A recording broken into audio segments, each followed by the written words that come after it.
be addressed today, and I'm probably going to end up ranting for most of this video, so just buckle up. Now, as I'm sure many of you know, Gab went down because of this anti-Jewish Pittsburgh shooter that killed 11 people. Now, if you're a sane person, you're probably thinking, well, how does that make any sense? And that's a valid question, because shutting down any social media platform over a crazy person using it is batshit crazy in itself. I mean, the guy also had a Facebook. Are they going to take Facebook down? Of course not, because Facebook bends the knee. Just look at how hard they're working to comply with the Chinese government to help them spy on their own citizens.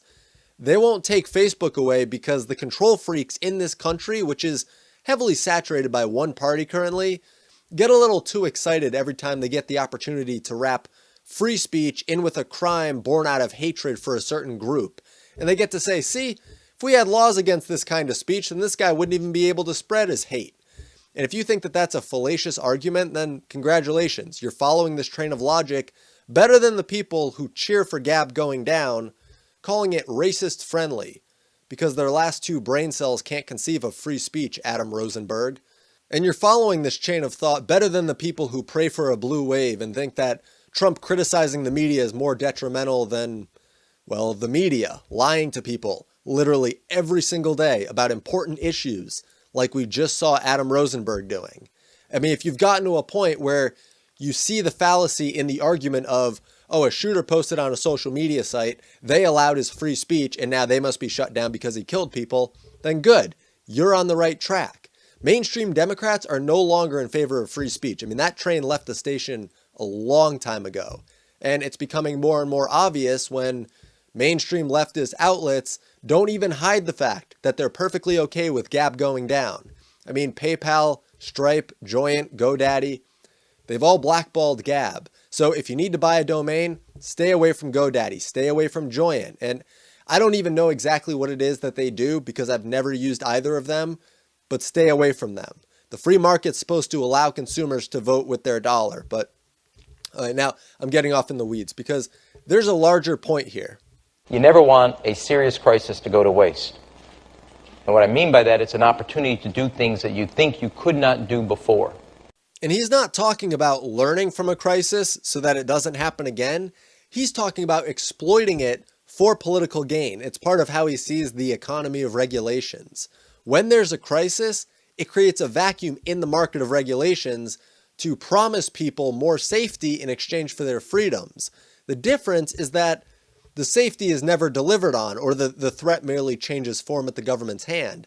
And the freedom price that you had to pay ends up being more than you thought that it would be. And even if there's a perfect transaction and it doesn't end up being more than you thought it would be, you didn't sell your freedom for safety. You sold your freedom for the government's promise of safety.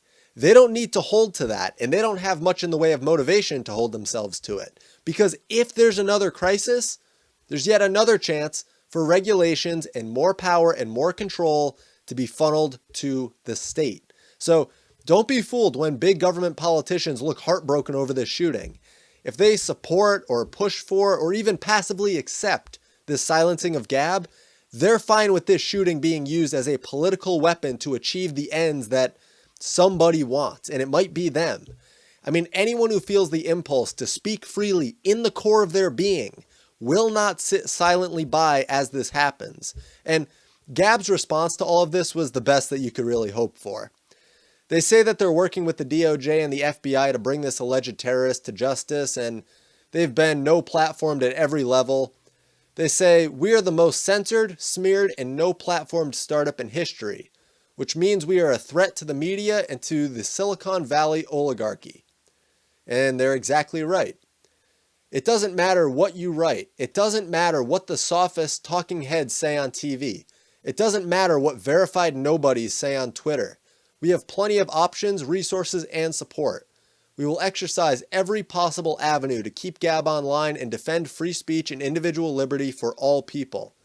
You have all just made Gab a nationally recognized brand as the home of free speech online at a time when Silicon Valley is stifling political speech they disagree with to interfere in a U.S. election.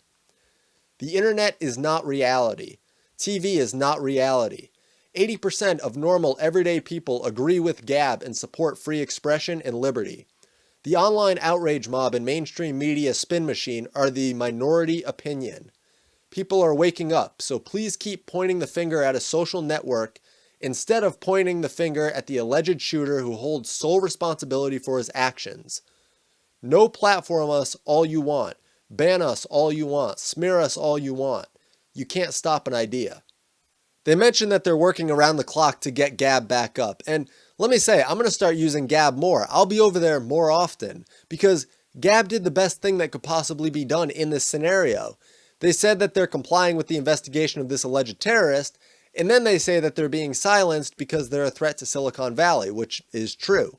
I mean, like I mentioned before, there's a reason that Facebook isn't going down. And I understand that Facebook is complying more with the regulations and all of that on speech, but I'll get to the effects of that soon.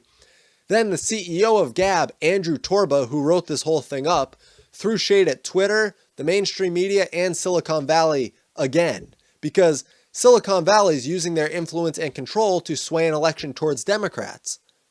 Again. And it's very true. I mean, we saw it during 2016, and if you think that they've just given up on that during these midterms, I'm honestly surprised you've made it this far in the video. The point of this entire message, though, could have been summed up in just a few words. We're not submitting.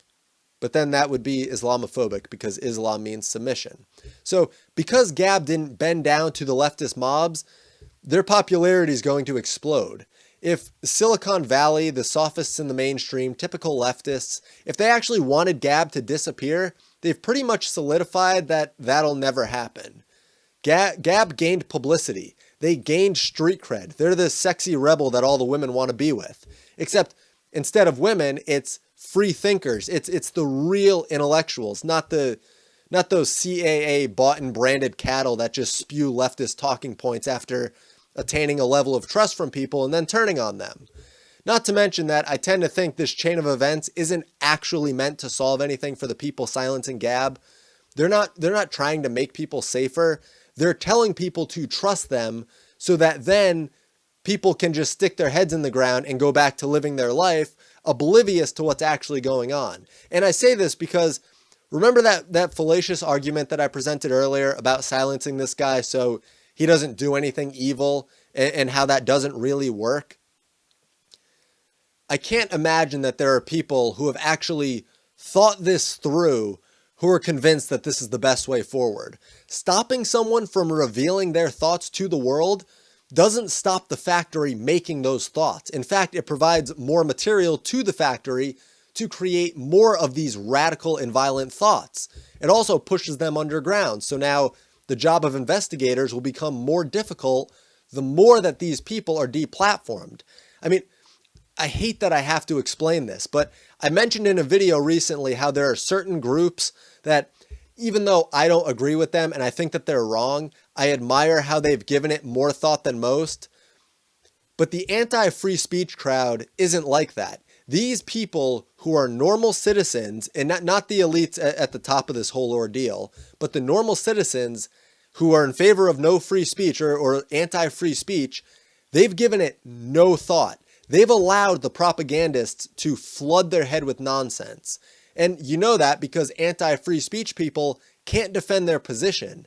None of them can. And sure, you can find anyone belonging to any group, and they could sound stupid or just be dogmatic. You can find them in any group.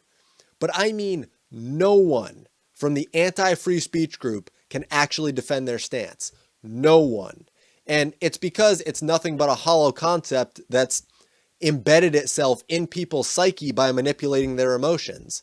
Plus, as a final point here, Islamic terrorists, ISIS, are still on Twitter. I mean, can we start blaming Twitter for all ISIS attacks? Except I wouldn't advocate for that because we're not throwing our values out the window so that emotion can reign supreme.